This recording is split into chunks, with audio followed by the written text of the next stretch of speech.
आज की मूवी का नाम है द फन दे हैड। ये इंग्लिश का चैप्टर है और ये कुछ स्कूल से रिलेटेड है। इस चैप्टर में फ्यूचर के स्कूल्स के बारे में बताया गया है, जैसे वर्चुअल क्लासरूम्स होते हैं, ई टेक्स्ट होते हैं जो मूव करते हैं, रोबोटिक टीचर होते हैं और कंप्यूटर्स के थ्रू पढ़ाई होती है। ये ऐसे स्कूल्स जो है इसलिए प्रेडिक्ट किए गए हैं कि जिस हिसाब से हमारी टेक्नोलॉजी अपग्रेड हो रही है तो हो सकता है कि फ्यूचर में इस तरीके के स्कूल देखे जाएं। अगर इसमें कुछ पॉइंट्स कहें लाइक लर्निंग थ्रू कंप्यूटर्स या वर्चुअल क्लासरूम्स, ये ऑलरेडी हम लोग 2020 से देखते आ रहे हैं और ई टेक्स्ट भी उसी का पार्ट है। बस अभी तक हम रोबोटिक टीचर पे नहीं आए, अभी हम किसी पर्सन से ही पढ़ते हैं। इसके जो राइटर है वो है इसाक एसिमोव। ये स्टोरी शुरू होती है 17 मई 2157 को, लगभग 136 इयर्स के बाद। उस दिन मार्जी अपनी डायरी में लिखती है, today Tommy found a real book. Tommy जो है बेसिकली मार्जी का एक फ्रेंड होता है। एनसीईआरटी में कहीं भी मेंशन नहीं किया कि वो ब्रदर सिस्टर है। मार्जी जो है 11 इयर्स की होती है वाइल टॉमी जो है 13 इयर्स का। अब यहाँ पे देखो कि रियल बुक क्या है। रियल बुक बेसिकली वो बुक है जो हमारे पास है, यानी कि ऐसी बुक जिसमें स्टोरीज या कुछ भी चीजें प्रिंटेड होती हैं।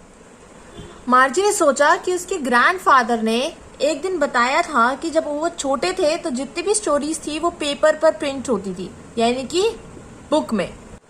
वो इस बुक को देखते ही पहचान गई थी कि पता नहीं कितनी पुरानी बुक है। उसके जो पेजेस थे वो येलो और क्रिंकली हो रखे थे। क्रिंकली का मतलब है फटे हुए, फोल्डेड। मार्जी और टॉमी ऐसी बुक को पहली बार देख रहे थे तो उनको एक बहुत ही फनी चीज लगी कि जो उसके वर्ड्स हैं वो बिल्कुल स्टिल है। मतलब अगर तुम पेज टर्न करके वापस उसी पेज पर आओगे तो तुम्हें वर्ड्स एज इट इज दिखेंगे। जैसे स्क्रीन पे होता है मूव कर रहे हैं, वो मूव नहीं करते। टॉमी बोलता है ये क्या बकवास है कि अगर आप एक बुक को पढ़ लेते हो तो उसको फेंकना पड़ेगा। मेरे टेलीविजन स्क्रीन के ऊपर मिलियंस ऑफ बुक्स हैं और भी ज्यादा आ सकती हैं, मैं तो नहीं फेंकता। मार्जी कहती है बिल्कुल ठीक, बिल्कुल ठीक, लेकिन तुम्हें ये बुक कहाँ से मिली?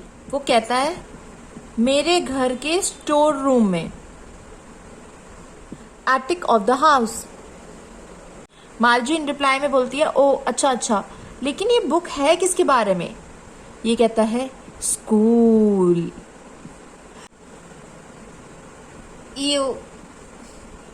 स्कूल? लेकिन स्कूल के बारे में कोई बुक लिख कैसे सकता है?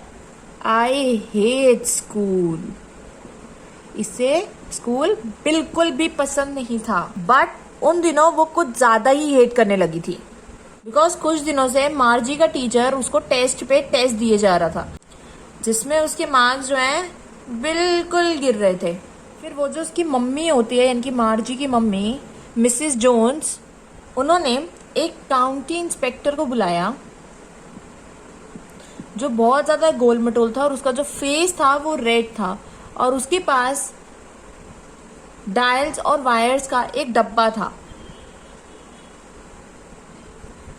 और वो ये सब मैकेनिकल टीचर को ठीक करने के लिए लेकर आया था।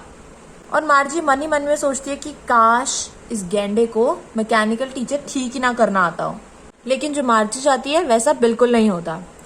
1 घंटे में काउंटी इंस्पेक्टर मैकेनिकल टीचर को ठीक कर देता है, लेकिन इस बारी उसका मुंह कुछ ज्यादा ही बड़ा, ब्लैक और अगली दिखता है। और फिर से सारे लेसन स्क्रीन पे दिखते हैं और वो क्वेश्चंस भी पूछते हैं।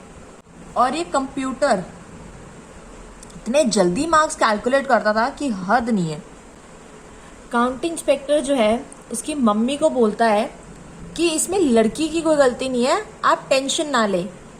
जो ज्योग्राफी सेक्टर है वो काफी ज्यादा हाई स्पीड पे था, अब मैंने उसको स्लो करके 10 ईयर लेवल पे कर दिया है। और हाई स्पीड में होने के बावजूद भी जो इसके मार्क्स आए हैं जो थोड़े लो हैं, बट तब भी वो बहुत अच्छे हैं। और बाकी कोई दिक्कत आए तो मैं हूं ना। इन सब चीजों के बाद मार्जी बहुत ज्यादा डिसअपॉइंट हो गई बिकॉज उसको लग रहा था कि जो काउंटी इंस्पेक्टर है वो टीचर को ठीक करने के लिए ले जाएगा। कभी सोचा है कि कभी टीचर को भी ठीक करना पड़ सकता है? उसको ऐसा इसलिए लग रहा था बिकॉज वो टॉमी की हिस्ट्री टीचर को कम से कम 1 महीने के लिए अपने साथ ले गए थे, तो इसको लग रहा था कि शायद इसको भी ले जाएं। चलो अब वापस उसी बुक पे आते हैं। मार्जी टॉमी से पूछती है कोई स्कूल के बारे में बुक क्यों ही लिखेगा। फिर टॉमी कहता है अरे झल्ली, ये हमारे स्कूल के बारे में नहीं है, ये जैसे पुराने स्कूल होते थे ना उनके बारे में है। ऐसे स्कूल जो सालों साल पुराने थे, लाइक आज के। टॉमी बताता है जो पहले के स्कूल थे वहां पे टीचर हुआ करता था, यानी कि एक मैन टीचर हुआ करता था जो बच्चों को पढ़ाता था। मैन कैसे? वो कहता है हाँ, जो टीचर है वो बेसिकली मैन होता था। यहाँ पे मैन का मतलब ये नहीं कि सिर्फ आदमी होगा, वुमेन भी हो सकती थी। और वही वो होमवर्क देते थे, पनिशमेंट्स देते थे, या फिर वही गर्ल्स बॉयज थिंग साथ में नहीं बैठना एंड सो ऑन, और क्वेश्चंस भी पूछते थे। मार्जी ने बोला लेकिन एक मैन तो इतना स्मार्ट होता ही नहीं। टॉमी कहता है होता है रे, मेरे फादर को मेरे टीचर से ज्यादा पता है। तो इन रिटर्न मार्जी कहती है भाई मैं किसी स्ट्रेंज बंदे को तो अपने घर नहीं बुलाऊंगी। टॉमी हंसने लगता है और वो बोलता है कि टीचर्स जो है वो हाउस में नहीं रहते, एक स्पेशल बिल्डिंग होती है जहाँ पे सारे किड्स जाते हैं। मार्जी बोलती है और सारे सेम चीजें सीखते हैं। वो बोलता है हाँ, अगर वो सेम एज के हैं, डिफरेंट एज डिफरेंट सब्जेक्ट्स। लेकिन मेरी मम्मी तो बोलती है कि हर टीचर को बच्चे के हिसाब से एडजस्ट होना पड़ता है, इसलिए सब बच्चों को अलग अलग पढ़ाना पड़ता है, तो ये सबको इकट्ठे कैसे पढ़ाते हैं? अरे ये उस टाइम की बात है, उस टाइम पे ऐसा नहीं होता था। अगर तुम्हें पसंद नहीं है ना तो तुम मत पढ़ो। अरे नहीं नहीं, तुम तो बुरा मान गए, मैंने ऐसा कब कहा कि मुझे अच्छी नहीं लगी, मैं पढ़ूंगी। अभी बुक आधी खत्म भी नहीं हुई थी और मार्जी की मम्मी आके बोलने लगती है मार्जी स्कूल नॉट येट मामा। मार्जी की मम्मी गुस्से में बोलती है नाउ, और टॉमी का भी टाइम हो गया है, चलो स्कूल। मार्जी बोलती है क्या मैं तुम्हारे साथ ये बुक और पढ़ सकती हूँ स्कूल के बाद? ये घमंड में आके कहता है देखते हैं, और बुक लेके सीटी बजाते हुए चला जाता है। उसके बाद मार्जी भी अपने स्कूल रूम में चली जाती है जो एकदम उसके बेडरूम के साथ में था, और हर दिन की तरह आज भी मैकेनिकल टीचर टाइम पे था और उसका इंतजार कर रहा था। बिकॉज उसकी मम्मी के अकॉर्डिंग छोटी लड़कियां तभी जल्दी सीखती है, मतलब छोटे बच्चे तभी जल्दी सीखते हैं जब रोज क्लासेस हो। तभी जब तुम भी छोटे थे तो तुम्हारी मम्मी रोज तुम्हें थप्पड़ मार के क्लास भेज देती थी। स्क्रीन जलती है और स्क्रीन पे दिखता है कि आज का लेसन है एडिशन ऑफ प्रॉपर फ्रैक्शंस।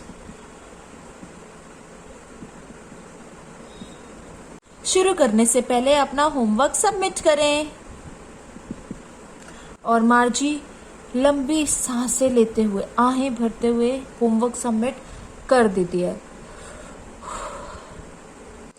और अपने थॉट्स में खो जाती है।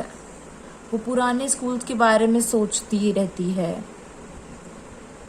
कि उन बच्चों को कितना मजा आता होगा जब सारे इकट्ठे मिलकर पढ़ते होंगे। सारे बच्चे मिलके हंसते थे, शाउट करते थे, साथ में बैठते थे और सेम चीजें भी लर्न करते थे, और पॉसिबल हो तो एक दूसरे की होमवर्क में भी हेल्प कर देते थे। और जो टीचर्स थी वो भी लोग थे, पीपल थे। और स्क्रीन पे मैकेनिकल टीचर जो है फ्रैक्शंस पढ़ाया जा रहा था, लेकिन मार्जी को कोई फर्क ही नहीं पड़ रहा था। और वो बार बार उन्हीं सब चीजों के बारे में, मतलब जो उसकी ग्रैंडफादर के टाइम के जो स्कूल्स हैं उनके बारे में सोच रही थी। अब मार्जी को कौन बताए कि भाई हमें पसंद तो नहीं था स्कूल जाना, लेकिन आज हम उसे मिस जरूर करते हैं। और जो भी ये बच्चे वीडियोस देख रहे हैं, आई नो आप भी अपने स्कूल्स को बहुत मिस करते हैं, बिकॉज आप कुछ टाइम से स्कूल नहीं जा पाए। स्कूल को मिस करने का रीजन पढ़ाई नहीं होती, बेसिकली जो हमने मस्ती की होती है फ्रेंड्स के साथ, वो रीजन होता है। इसी के साथ ये स्टोरी समाप्त होती है। I hope you liked it. अरे वेट, लाइक शेयर और सब्सक्राइब करना मत भूलना, और बेल आइकन को भी प्रेस कर लेना। Thank you.